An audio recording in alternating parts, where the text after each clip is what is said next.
Doctor Mohammad Yunus বাংলাদেশের Machado, যাকে হচ্ছে সামনে থেকে গৃহভৃত্যের মতো দেখায় এবং তিনি পেছনে বসে সাম্রাজ্যবাদের দালালি করেন। ফলে তাকে তুলে নিয়ে যাওয়ার কোনো প্রয়োজন নেই। অর্থনীতিতে তার কোনো মৌলিক অবদান নাই।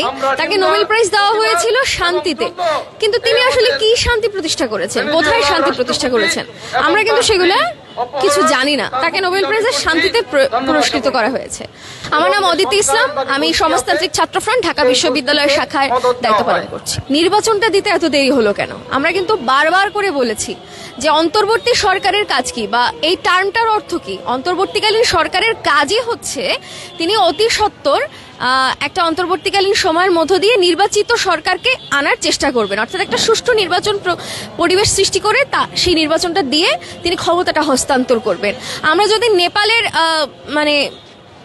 কিছুদিন আগের অভ্যুত্থানটা দেখি, সেখানেও কিন্তু আমরা দেখেছি যে ওইখানের গণ অভ্যুত্থানের পরে যে ইন্টারিমের প্রধান হয়েছেন তিনি কিন্তু 6 মাসের মধ্যে নির্বাচনের ঘোষণা দিয়ে দিয়েছেন। বাংলাদেশে 5ই আগস্টের পরে যে অন্তর্বর্তীকালীন সরকারের প্রধান হয়ে তিনি আসলেন, ডক্টর মোহাম্মদ ইউনূসকে কেন প্রধান করা হলো? এগুলো নিয়ে কিন্তু অনেক প্রশ্ন ছিল, সেগুলোর কিন্তু কোনো জবাব ছিল না।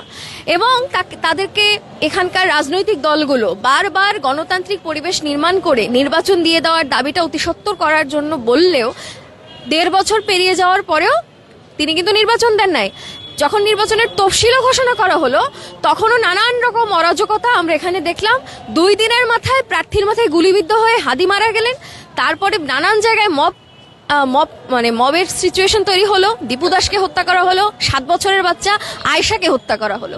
ফলে এবং এই নানান রকম অরাজকতাকে তৈরি করে মানুষের মনোযোগকে এদিকে ব্যস্ত রেখে তিনি কিন্তু ভেতরে ভেতরে বাংলাদেশের অর্থনৈতিক মেরুদণ্ড যেই জায়গাগুলোতে অবস্থিত, যে বন্দরগুলো, সেগুলো কিন্তু চালান করে দিতে থাকলেন। ফলে আমরা মনে করি যে বাংলাদেশের মাচাতো ডক্টর মোহাম্মদ ইউনূস অতি দ্রুত এই নির্বাচন দিয়ে তার এই দায়িত্ব হস্তান্তর করে দিয়ে এখান থেকে সরে যাওয়া উচিত। বাকিটা বাংলাদেশের মানুষ নির্বাচিত সরকারের সাথেই বুঝে নেবে। ডক্টর মোহাম্মদ ইউনূসকে তুলে নিয়ে যাওয়ার তাই কোনো প্রশ্নই আসে না।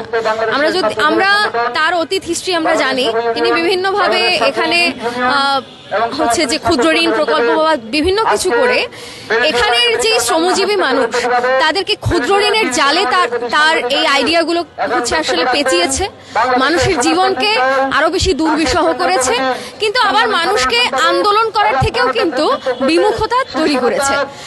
এখন যদি আমরা দেখি যে আরো খুব ভালো বহিঃপ্রকাশ কি তার শাসনামলের, সেটা যদি আমরা দেখি আমাদের বিগত 1.5 বছরে বাংলাদেশে সে কি কাজ করেছে।